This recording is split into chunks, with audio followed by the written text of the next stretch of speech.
अतीक साहब की मजलिस में शमूलियत के बाद से यकीनन उत्तर प्रदेश मजलिस को एक तक़वियत मिलेगी और आने वाले विधानसभा के चुनाव हों या फिर फ्यूचर में हमारा पार्टी का जो काम है उससे यकीनन हमको उससे फ़ायदा मिलेगा।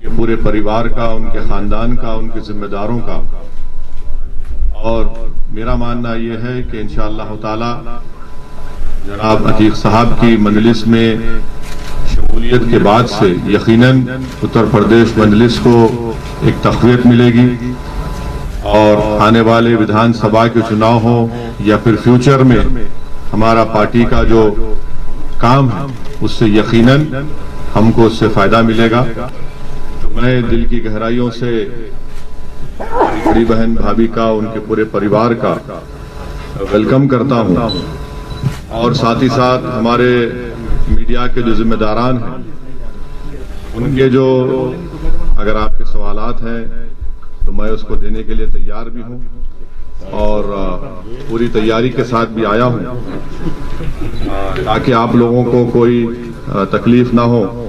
अगर आप इजाज़त दें तो मैं खुद ही बिस्मिल्लाह करता हूं, शुरू करता हूं। तो आपका जाहिर है पहला सवाल होगा हमारे भाई अतीक अहमद साहब के ताल्लुक से कि आप उनको ले रहे हैं, इनके खिलाफ केसेस हैं, फुला हैं, ये हैं। देखिए उत्तर प्रदेश में 37% जो बीजेपी के एमएलएज हैं उनके खिलाफ क्रिमिनल चार्जेस हैं। बीजेपी में जो 116 एमपी हैं उनके खिलाफ क्रिमिनल चार्जेस हैं। 87% बीजेपी एमपीज के खिलाफ सीरियस क्रिमिनल चार्जेस हैं 116 में से। जो एडीआर की रिपोर्ट है उसमें कहा गया कि BJP has most number of MPs and MLAs with cases of crime against women.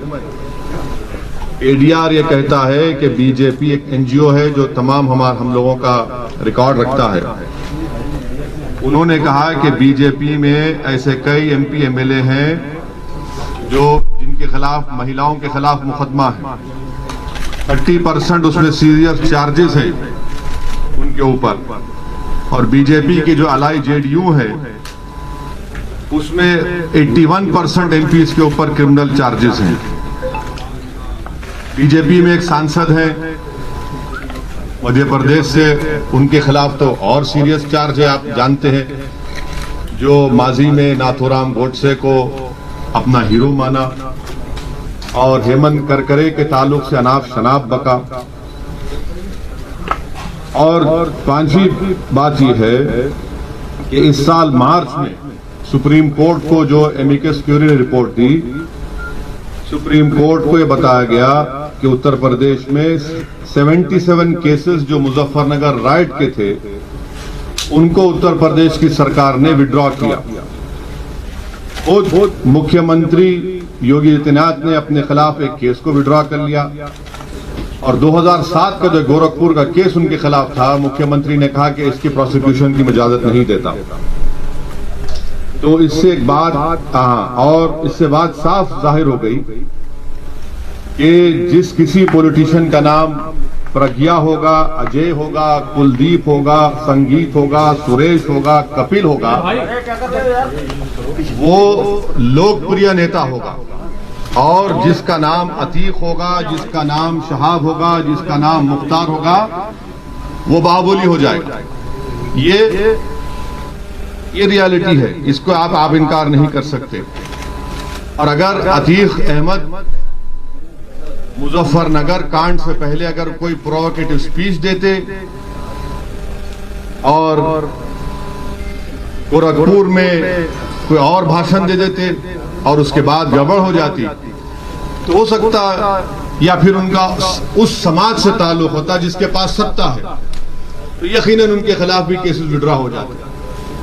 तो ये तल्ख हकीकत है और भारत के कानून के लिहाज से अभी तक उन पर किसी भी केस में कन्विक्शन नहीं हुआ है। और उनकी भाभी हमारी बड़ी बहन भी है, वकील साहब भी उनके हैं। तो ये आपको सवालात आप जो करने के बजाय मैं खुद उन सवालात का थोड़ा बहुत तजुर्बा मुझे है, इतना बड़ा नहीं है आपकी तरह।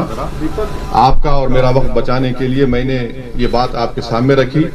अब हम लोग अपने पहले मेंबरशिप का, ये अतीक साहब की मेंबरशिप भी है, हमारी बड़ी बहन।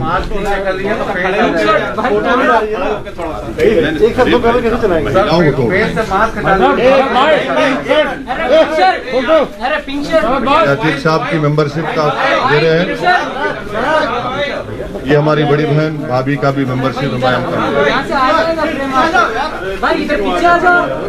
और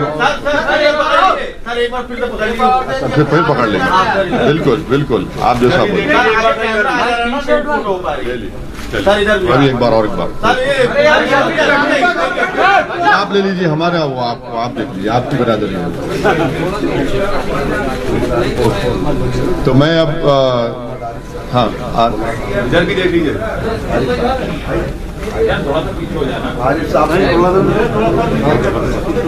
अब थोड़ी देर के लिए हमारे अतीक भाई की वाइफ और वो हमारी बड़ी बहन आपको कुछ बोलना चाहिए। जुड़े सभी पत्रकार बंधु, मीडिया से जुड़े सभी पत्रकार बंधु, आदाब, अस्सलाम वालेकुम। मैंने बैरिस्टर जनाब असदुद्दीन ओवैसी साहब की बहुत सी तकरीरें सुनी और पार्लियामेंट में उनके डिबेट भी सुने और उनकी काबिलियत और दूरदर्शिता से बहुत प्रभावित हुआ। बैरिस्टर जनाब असदुद्दीन ओवैसी साहब का देश के प्रति प्रेम और संविधान के प्रति उनकी आस्था, अल्पसंख्यकों एवं दलितों के प्रति उनके प्रेम और उनके मिशन को देखते हुए मैं उनकी पार्टी ऑल इंडिया मजलिस इत्तेहादुल मुस्लिमीन MIM को ज्वाइन करता हूं और मैं भी करती हूं। आप सब से सहयोग की अपेक्षा है। थैंक यू, बहुत शुक्रिया आपका। हम लड़ेंगे इलेक्शन, हम किसी के गुलाम नहीं है, जर खरीद गुलाम नहीं है कि उनको जिताएंगे। हम बहुत 60 साल से सबको जिता रहे, हम जीतेंगे इंशाल्लाह। उत्तर प्रदेश का मुसलमान जीतेगा। कब तक हम इनको खंडों में बिठाकर, कभी अपना बेटा बनाकर, कभी अपना भैया बनाकर, कभी अपना नेता बनाकर, कब तक इन लोगों को जिताते रहेंगे? हम क्या कोई खैती हैं? अब हम वोट डालेंगे, हम जीतेंगे। संविधान में उनको इजाजत है। और इसमें पेट में दर्द क्यों हो रहा है? जो उनको अपोज करा उसको ये नाम पुकार देंगे। आप सत्ता में हैं। ये सवालात मैंने ऑल पार्टी मीटिंग में भी किए, पब्लिकली भी किया हूं और आज आपके सामने कर रहा हूं। और मेरा मानना यह है कि अफगानिस्तान में जो तब्दीली आई है वो भारत के लिए ठीक नहीं है। पांचवी बात सुन लीजिए, कल का हिंदुस्तान टाइम्स अखबार, उन्होंने एक CIA के ऑपरेटिव चीफ जो अफगानिस्तान में अमेरिका की सीक्रेट एजेंसी, गुप्त एजेंसी के वहां पर जिम्मेदार थे, उन्होंने अपने इंटरव्यू में हिंदुस्तान टाइम्स को कहा कि भारत ने भारत के मुसलमानों को दूर करके, उनको एलिनेट करके बहुत बड़ी गलती की। ये अफगानिस्तान के पस मंजर उन्होंने कहा, मैंने नहीं कहा ये। उन्होंने अपने इंटरव्यू में यह भी कहा कि भारत में ये रिलीजियस और नेशनलिज्म के नाम पर जो कुछ हो रहा है ठीक नहीं है, उनके अल्फाज हैं। मैं फिर से आपके जरिए से मोदी सरकार से पूछ रहा हूं, वो जो CIA का जो जिम्मेदार आदमी अफगानिस्तान में था, जो ट्रम्प सरकार को और बाइडेन को भी उनके लिए एडवाइस का, क्या वो सही कह रहा है झूठ? अगर झूठ कह रहा है तो कंडेम करिए उसको आप।